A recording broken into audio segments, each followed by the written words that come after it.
welcome back sa aming channel ang KKK by Jeng and Otep. And of course, it's me, your Ate Jeng. At nasa likod po ng camera ay si Daddy D.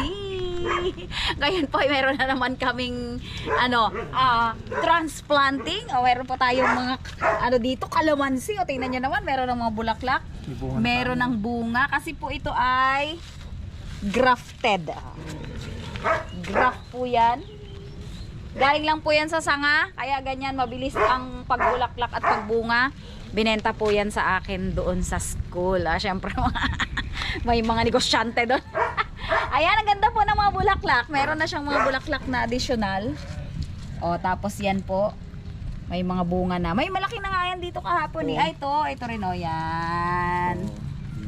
Yan. Lumakit kaya ang bunga yan? Itatanim lang po namin ni Daddy D. Ni Daddy D pala. Doon pa sa gilid ng bakod. Para at least nakadirect siya sa lupa. Kasi pwede naman ito na ganyan na lang. Parang semi-garden style. Kaya lang, limited lang rin yan. Hindi na rin siya lalaki. Ganyan na lang rin yung mga bunga-bunga niya. Ilang piraso. Hindi na siya yayabong ng husto kasi nga maliit lang rin naman yung kanyang taniman. Itanim po namin doon. Do kanina pa kami naghihintay-hintay na tumila. Hindi naman tumitila yung ulan. Banata na namin daw kahit na medyo umaambon. Tingnan natin, basta wag lang masyadong lumakas po ang ulan. Ayan. Ayan o, yung mga big citrus naman kami dito. Mga suha. Yung mga suha na yan ay baka sakaling tumuloy na lahat yan. Ha? Yung natin malunggay sa O, yung mga malunggay po namin ay magaganda na rin at mga gabi. Ayan. Tingnan nyo po yung mga suha. Sobrang dami po niyan dati. Pero eto lang po yung tumuloy kasi na halaglag ng mga hangin. Ayan. O, at least mukhang tutuloy na yan. Tutuloy na po ito. Konting update po sa ating mga malunggay. Ayan, super biggy. Ayan. Eto, so yan, sobrang laki niya na. Malaki na po. And then, syempre yung iba din, malalaki na din. Ayan, tapos yung papaya namin dito mukhang boy. Boylet itong papaya na to na nandito. Ay nako. Ayan, gumagawa po si Daddy D ng tree garden. Napakaraming langgam. Hindi mo tayo mapapos ng ganyan. Ang daming langgam.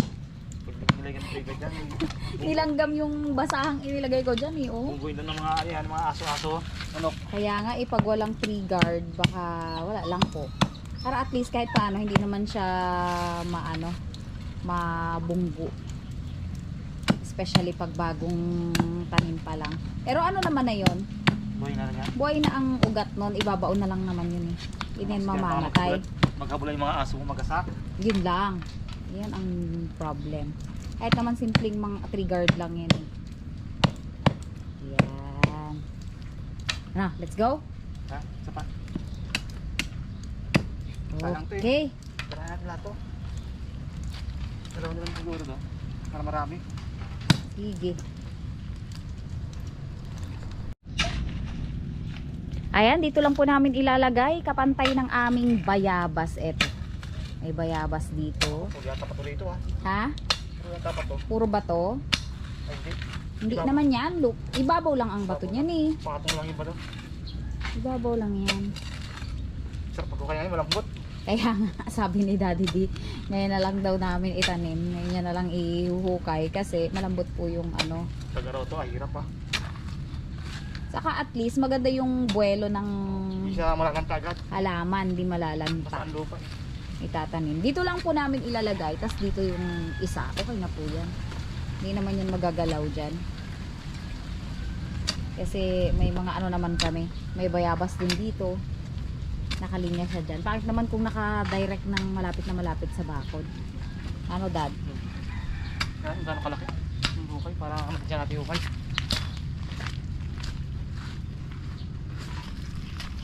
Ay, sakto na pala eh. Baon mo pang konti kaya. Tatanggalin ko natin plastic na eh. O, yung plastic na puti. Ay, yung isa tatanggalin mo rin yung black Pati yung kasi black, hindi yan tatanggalin nalulusaw eh. Huwag masyadong malapit sa kamatsi. Ay, hindi man malayo naman ano. Di sila pantay, Dad. Ha? Hindi sila pantay. Dapat pantay din sila eh. Ang Sige. pantay. Ay, pantay pala. Sige. Yung sa lipat ay. Tignan lang natin ito, oh. Para di siya mayugyungan. O, pag lumaki-laki na. Pwede matanggalin yan. Problema ito, Yan. baka mamaya biglang magkarambulang mga alaga ko dito. Kaya, saglit lang na ano na no, nasira na. Ang cute talaga, oh. Nakatuwa. Wow. Yahan.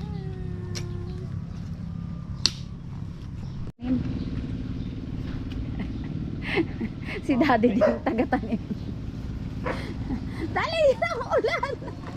Ito yung muna, baka mamaya kumasya eh. Kasya na yan.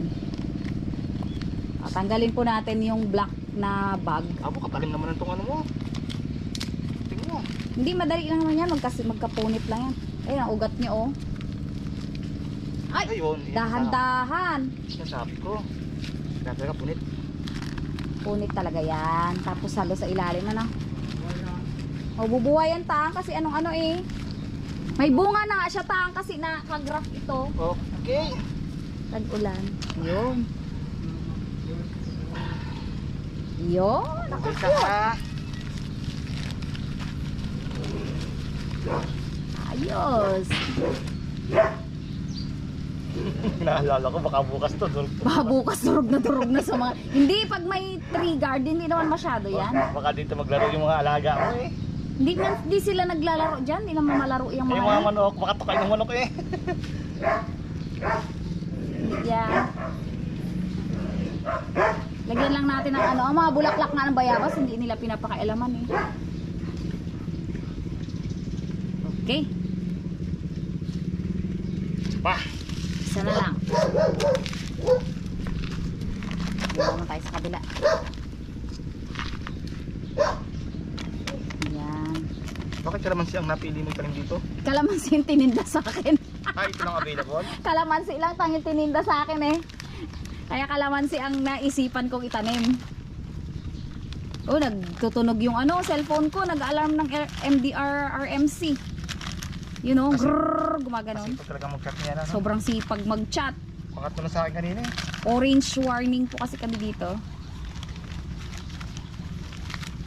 Kakatuwa nga yun, nangamumunga na eh. Ibig sabihin may edad-edad na yan, ilang ano na yan. Yung pinagkuwanan nito, ang ano na. Kaya nga, yung parang mulberry natin no, nagkabunga agad. So, ilang transplant to? Yung mga mulberry nga tang na cuttings na tinanim ko, kadaming bunga.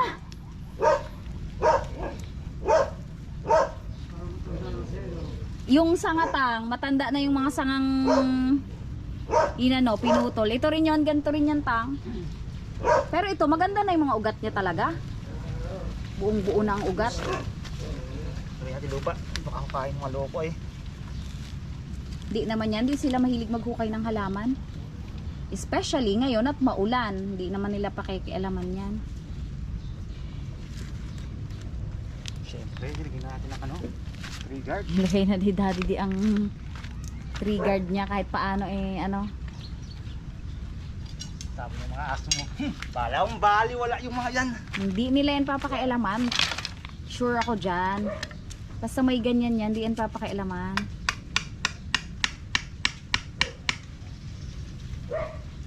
Aanin naman nila yan. Malayo naman yun sa ano bakod. Lagyan ko yan ng ano, tali para hindi sila makapasok sa loob. Baka yung manok kamo. Yung nga Iniisip ko inaalala ko baka luksuhin yung bulaklak ta. Baka tukain yung mga bunga eh. Hindi naman siguro maasim yan eh. Sa bagay, hindi man nila lalasaan ang sili nga. Gusto nila tang ano. Hindi yan. Pag nakakalukuhan ng mga alaga mo yan, durog talaga yan. Hindi yan. Kasi ang mga bulaklak na tong bayabas tang, hindi man nila pinakikialaman eh. Ang gusto nila, yung mga ano sa ganito. Yan. Kaya po yan hindi namin yan winawalis-walis. Alam nyo po, pag meron niyang Mga mga langgam-langgam. ganyan, marami po yung mga natutuka ang manok dyan. Mga ganyan po. Oh. Yan. Kasi wala naman damo ngayon. Pero ito marami pong mga kulisap yan dyan na nakukuha ang mga manok ko. Maraming kulisap yan dyan, Tang. Ayun oh. Kaya nandyan sila eh. Kaninang umaga nga, umuulan, nandyan sila eh. Type nila yung ganyan eh. Ah, natanim din na. Ayos ah. Sana lumaki kang kalamansi ka. Ayos. Baka nga, Tang. Kasi doon sana, Tang, kaso matigas eh. Isa pa sana. Yun. Ano pa, Dad? Goods na? Okay na yan. Hindi naman siguro bulabugin na mga alaga mo yan. Ayan, ibaon mo na yan.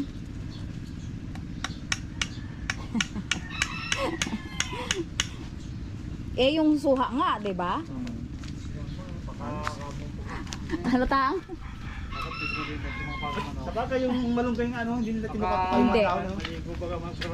Sabi nito kayo namin nakataas ng mga malunggay na yan. Si Tatang ready na. Wala ka ready na eh. Pauwi na po. Pupunta rin kami sa ano eh. Okay, sige. Lalaki yung Tang papaya. Lalaki, Tang. Ayan. From time to time po ay ipapakita po namin sa inyo kung mabubuhay or hindi. Or makakasurvive sa mga pets namin dito sa loob. Sa mga alagang manok at aso ang aming kalamansi na 2 puno. Paminsan-minsan lang naman po kasing may nagtitinda ng ganyan. Inalok lang po ako ng aking co-teacher. Kinuha po namin ni Daddy di kahapon sa school. Kasi nandun naman din ako at nagpapapirma pa nga ng clearance. Ayan, nakapunta doon at nakakuha ng kalamansi. Ewan ko sa Oriental daw po yan galing. Sa Oriental Mindoro kasi sobrang dami pong mga ganon, nagbebenta ng mga seedlings, mga ganyan, yung mga naitanim na talaga. O ayan, ayan si Daddy D. Ayan, maraming salamat po sa patuloy na sumusuporta sa aming channel. Kahit po tayo ay pailan-ilan na lang. Thank you so much pa rin po.